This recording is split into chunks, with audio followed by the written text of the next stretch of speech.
Edifice of Trust podcast is a thoughtful discussion of today's current events from the perspective of America's founding principles. Welcome. From heart-pumping music to head-thumping commentary. Last Tuesday's off-year elections may not have been the end of wokeism, but they may have been the beginning of the end of wokeism. The headline election was Glenn Youngkin's victory over Terry McAuliffe in the Virginia governor's race. Youngkin won by campaigning on issues important to suburban moms as well as conservatives: education, crime, and the economy. Less recognized, but possibly equally important, was the fact that in addition to Youngkin's win, Republicans also won the races for lieutenant governor and state attorney general, and at the time of this recording, have a good chance to win the state house as well. But change was in the air, not just in Virginia, but across the country. Democrat Phil Murphy and Republican Jack Ciattarelli were in a virtual tie in the race to be the next governor of New Jersey, with 88% of the vote counted.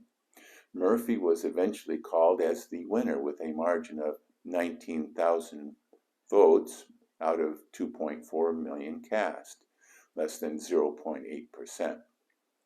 But a recount remains a possibility. But there is more than that.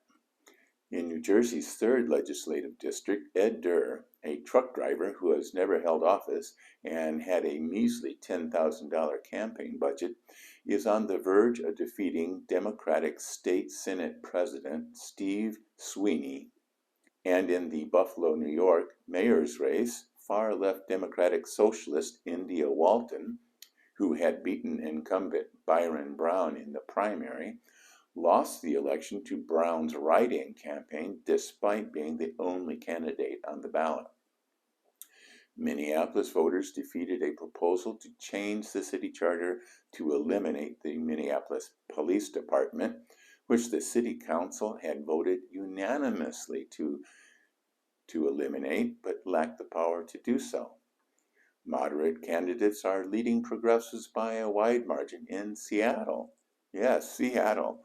Elections for the mayor and city attorney. And across the country, moms and dads were electing school board members that were pledging to purge critical race theory from their public schools.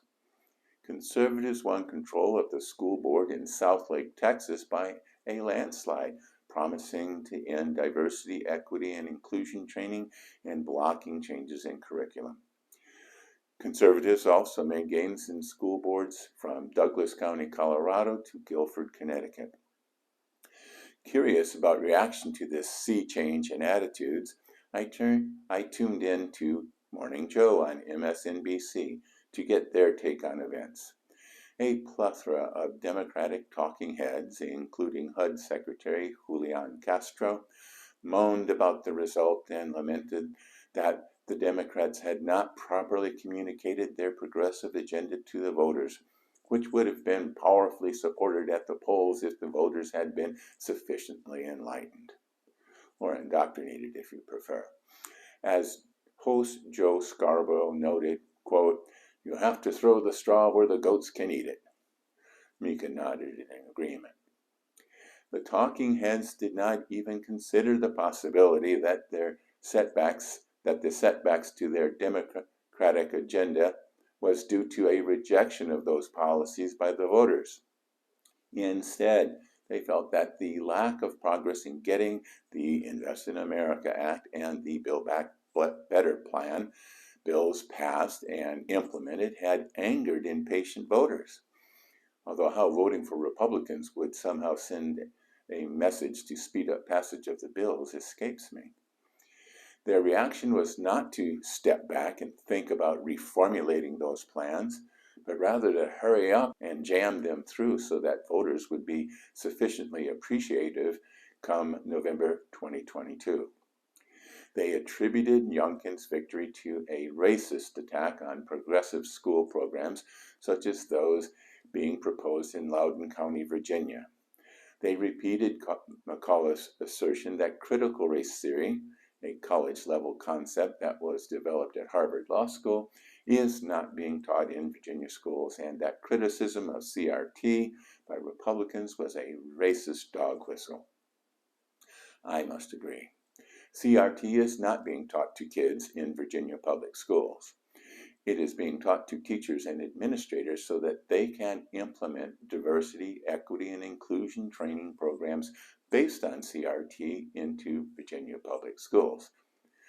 The idea apparently being that once sufficiently trained, critical race theory will seem reasonable and even preferable once those public school kids get into college.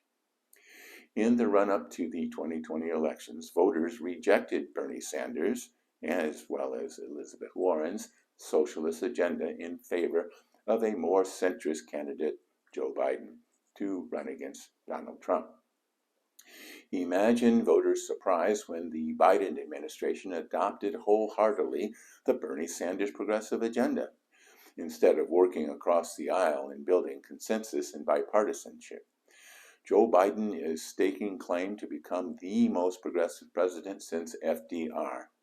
And Chuck Schumer is helping by naming Sanders, a non-Democrat, as chairman of the Senate Budget Committee.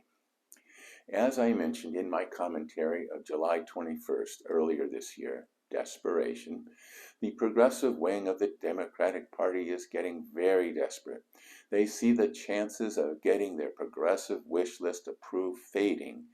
Some actual moderate Democrats, Joe Manchin and Kyrsten Sinema, are blocking passage of the radical multi-trillion-dollar packages of freebies and entitlements for the middle class and holding out for a more modest proposal. The results of this off-year election are not likely to change their minds or the minds of other closet moderate Democrats too afraid of the progressive cancel culture to speak out. Ponder that while you listen to a brief message. My latest book, The People's God, Ruminations about God, Religion, and the Future of Western Civilization, has just been published. The book traces the origins of religion and how religions have affected civilizations throughout history. It looks at the increasing secularization in Western countries and analyzes whether a just and moral society can survive without religion. Now available at Amazon, Barnes & Noble, and Apple Books. You can find the links to these retailers on my website, www.edificeoftrust.com. Thank you. Welcome back. There is another factor that helped Glenn Youngkin win the governor's race in Virginia. Although Donald Trump had endorsed Youngkin back in May, he pretty much stayed out of the race and out of the state. Instead of a famous Trump rally at some stadium to boost last-minute turnout before the vote, Trump attended a World Series game in Atlanta. Terry McAuliffe tried to portray Youngkin as a white supremacist Trump clone, as noted by CNN. But Youngkin dodged that characterization by sticking to issues that most affected Virginia voters: education, crime, and the economy. He didn't trash Trump, but he didn't engage in conspiracy theories either. In addition, his running mates for lieutenant governor and attorney general were a woman of color and a Latino, proving McAuliffe's charges were ludicrous. This is a strategy that Republicans must seriously think about for 2022. Youngkin is clearly an intelligent and well-spoken candidate.